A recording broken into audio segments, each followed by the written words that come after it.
What is up, mamas? I'm so glad that you wanted to have this opportunity to learn how to lose weight the correct way and actually do it with a busy schedule and everything coming into life and so forth.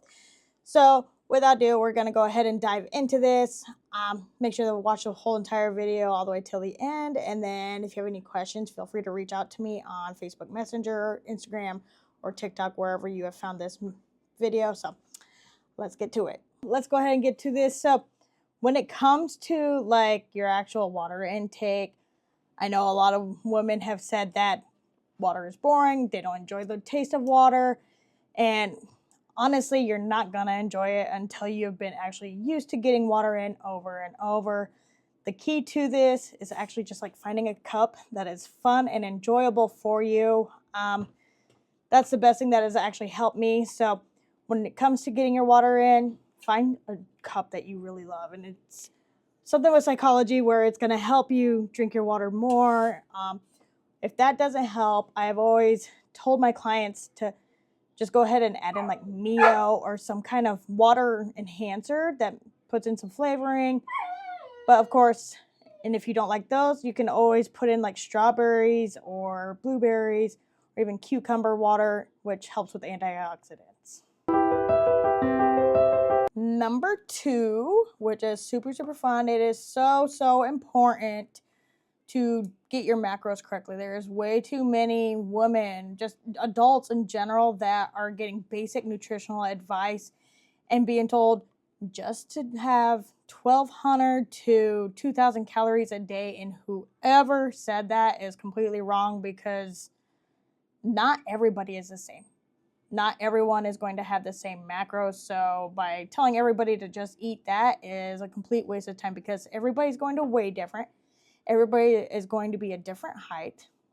There's going to be either male or female, and the age is going to be different. But just because, like, say your friend is 34, female, all the same things that you are, doesn't mean that her macros are going to be the same, because her weight could be a few digits off from yours, or her body composition could be different, and you're going to want to have your own personalized macros for that. So what you're going to do is head on over to caloriecalculator.net. If you're just worried about calories, if you want to break it down even a step further, make sure to do yourself a favor and click on macro calculators. This site has a ton of calculators. You can even use it for budgeting. You can use it for like selling houses too. So it's very useful. I use it on all my clients.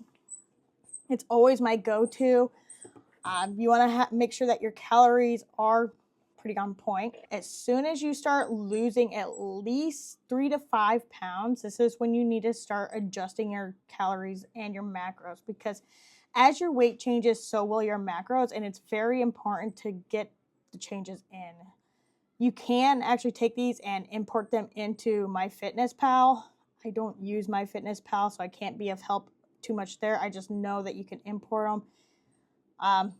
Last time I used it was probably like 3 to 4 years ago. So a lot has changed with that app. If you know how to do it, more power to you. But whatever tracking system you use to track your foods, make sure to actually get those in there. When you have the right macros into your tracking system, it's going to allow you to eat correctly and enjoy the foods that you want and have the wiggle room that you need. Number 2 leads us into number 3. This is going to be the game changer. When we start our diets, we're afraid to eat. I know personally, me, even I went through this, that it was like, oh, now I can't eat this. I can't have pizzas. I can't have burgers. I can't have tacos, spaghetti, let alone mac and cheese. Like, it was crazy how our mind just switch when we get into a diet that we feel that we need to change it around and stop eating as much as we used to eat. So what you're actually probably doing is not eating enough, because typically throughout the day, as soon as you wake up, you're probably only having a coffee and you're heading out the door to get your butt to work. Instead of restricting yourself so much, you're going to want to find ways to actually eat more. Stop being afraid of carbs. Carbs are not the problem. Carbs are actually the main source of energy that your body really craves, and because carbs were able to break down pretty fast and easily. And the only difference between them are the complex carbs and the simple carbs. The complex carbs are going to be the ones that take a little bit longer to break down, whereas like simple carbs like candy are going to be the ones where our bodies are going to be able to break them down pretty fast, and that's why you get a quick sugar rush off of them, but you soon after end up having a sugar crash. Same thing happens with energy drinks, coffee. Does that make sense? In order to increase your actual food that you eat, and what I tell all my clients is you're going to increase your protein.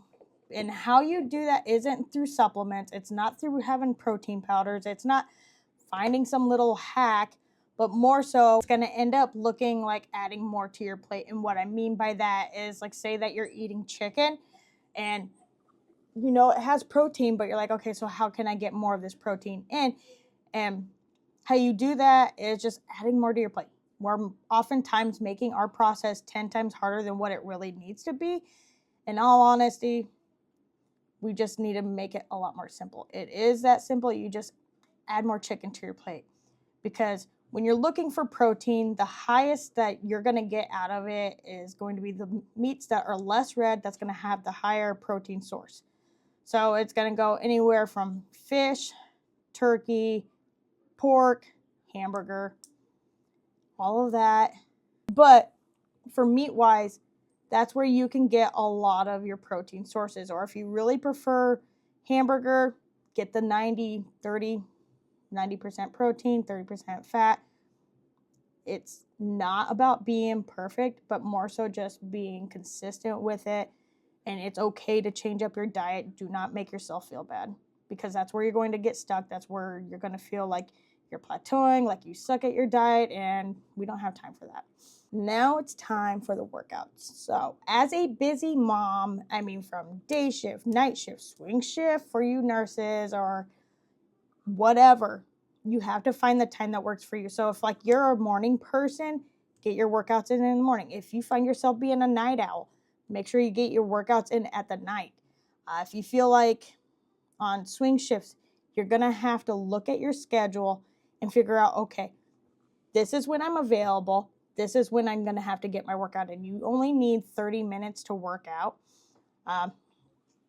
It's not super complicated like we tend to make it. It is 3 to 4 different days. If you want to do 5, more power to you. But how you get this down is you're going to get a planner out. I started off with a paper planner, and I still even use it till this day. This is a 24-25 or 25-26, my bad. Or 24-26, yes. 24-26 paper planner that I have written in. I have gone about it, wrote in it. I don't make it super complicated on myself. If you want to use a digital planner, that's cool too. It's what is going to help you. I know a lot of us mamas use paper planners, plus we come home and we write on a calendar, and that's what's going to help keep you going. So when you got your days mixed, or when you got your days all planned out, you're going to write down everything.